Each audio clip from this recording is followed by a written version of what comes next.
네, 하나님의 말씀 보겠습니다. 사무엘상 2장입니다. 30절로 35절까지 우리 다 같이 합독하여 읽겠습니다.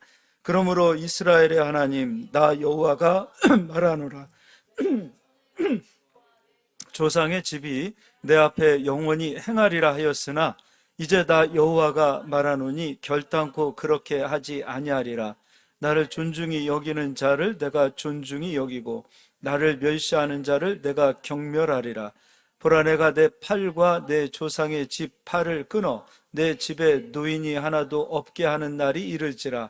이스라엘에게 모든 복을 내리는 중에 너는 내 초소의 환난을 볼 것이요 내 집에 영원토록 노인이 없을 것이며 내 제단에서 내가 끊어버리지 아니할 내 사람이 내 눈을 쇠잔하게 하고 내 마음을 슬프게 할 것이요 내 집에서 출산되는 모든 자가 젊어서 죽으리라.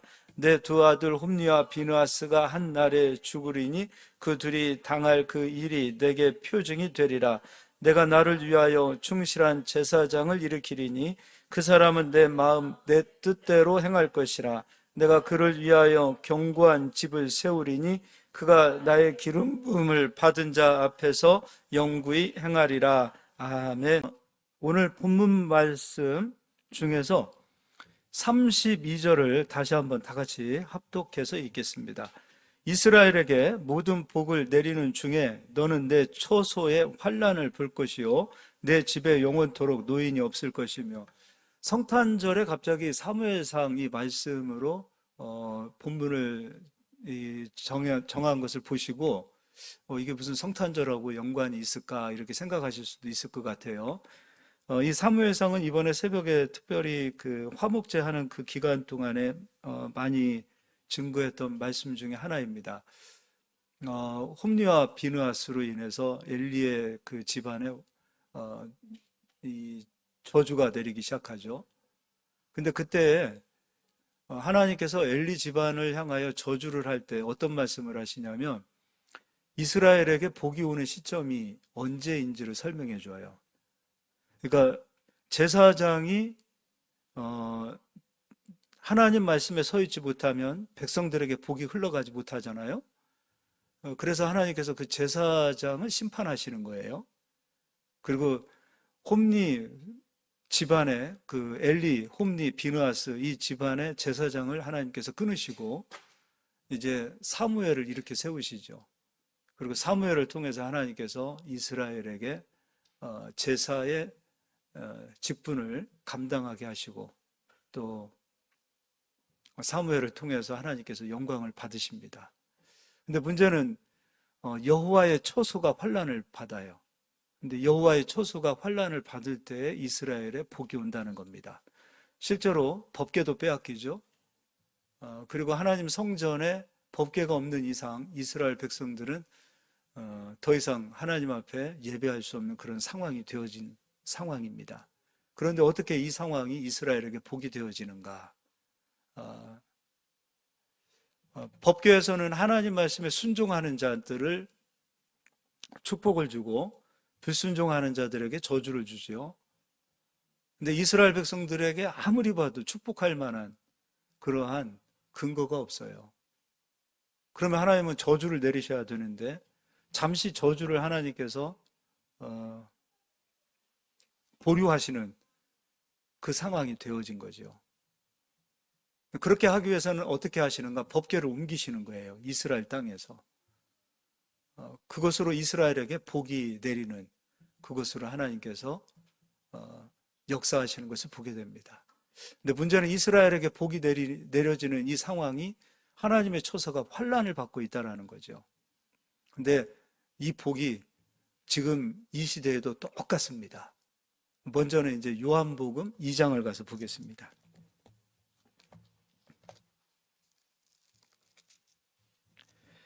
이 장 19절입니다. 예수께서 대답하여 이르시되 너희가 이 성전을 헐라 내가 사흘 동안에 일으키리라. 눈에 보이는 성전을 예수님은 말씀하시는 것이 아니에요. 유대인들은 눈에 보이는 성전을 보았겠지만 예수님은 눈에 보이는 성전이 아닌 다른 무엇인가에 대해서 말씀하고 계세요. 그리고 20절, 유대인들이 이르되 이 성전은 46년 동안의 지역권을 내가 3일 동안에 일으키겠느냐 하더라. 그러나 예수는 성전된 자기 육체를 가리켜 말씀하신 것이라. 예수님은 이 땅에 성전으로 오셨어요. 하나님의 처소가 바로 예수님이셨어요. 예수님은 환난을 받으시고 그리고 우리에게 복을 주시는 겁니다. 예수 그리스도가 이 땅에 오신 이유는 환난 받기 위해서 오셨어요. 우리가 성탄절을 굉장히 즐겁게 우리가 노래하고 굉장히 들뜨고 성탄절 하면은 왠지 모르게 행복하죠. 근데 우리가 한번 조금 더 깊이 생각해 보면 이 성탄절에 예수님은 환난 받기 위해서 이 땅 위에 오셨습니다. 오늘 성경 설교 제목이 예수님의 일생이에요. 예수님의 일생은 나면서부터 죽을 때까지 환난이었습니다.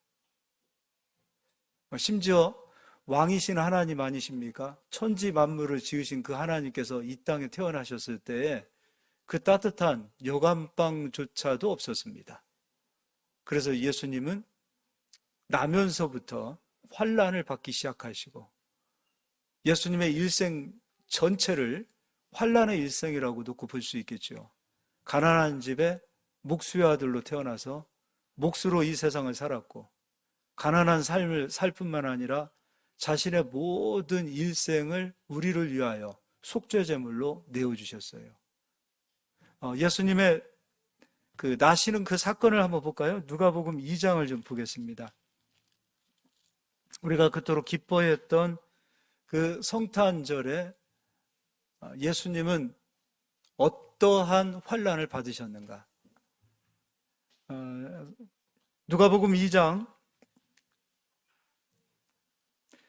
4절 읽어드리겠습니다. 요셉도 다윗의 집 족속이므로 갈릴리 나사렛 동네에서 유대를 향하여 베들레헴이라 하는 다윗의 동네로 그 약혼한 마리아와 함께 호적하러 올라가니라. 가니 마리아가 이미 잉태하였더라. 거기 있을 그때에 해산할 날이 차서 첫 아들을 낳아 강보로 싸서 구유에 뉘었으니 이는 여관에 있을 곳이 없음이었더라. 말들 먹는, 동물이 먹는 그 밥통에 예수님이 뉘었습니다. 나면서부터 환난. 예수님 인생, 일생 전체가 환난이었어요. 근데 오늘 사무엘상에서도 여호와의 처소에 환난이 있을 때 우리에게 복이 오는 것처럼 예수가 이 땅에서 환난을 받으심으로 우리가 복을 누리게 되었습니다. 우리가 신앙생활을 한번 깊이 생각해 봐야 되겠습니다. 우리가 누리는 복, 우리가 누리는 그 행복, 우리가 신앙생활하는 그 모든 것은 예수님이 환난을 받으셨기 때문에 누리는 겁니다. 우리가 누리는 구원도 예수님이 십자가에서 환난을 받으셨기 때문에 누리는 것입니다. 우리가 누리는 부요도 예수님이 이 땅에서 가난이라는 환난을 받아 주셨기 때문에 우리가 누리는 것입니다. 우리가 건강한 자로 우리가 서 있을 수 있는 이유도 예수가 채찍에 맞음으로, 채찍에서 환난을 받음으로 우리가 건강을 누리는 것입니다.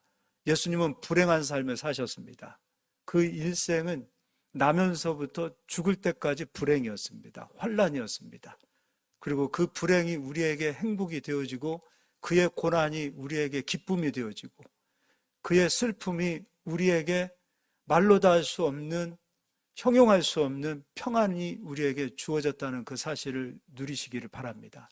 이거를 믿는 자는 주님 앞에서 정말 일평생 어떠한 일생으로 주님을 섬겨야 할지를 다시 한번 깨닫게 되어질 것입니다.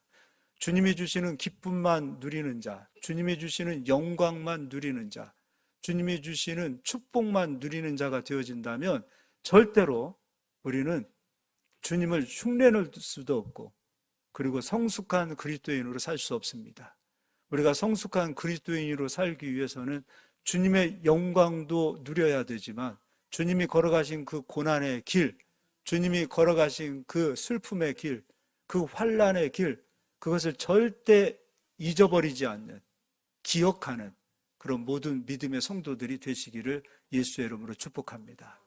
그런 은혜가 있기를 주님의 이름으로 다시 한번 축복합니다. 옆 사람 인사합시다. 예수님의 일생을 잊지 맙시다.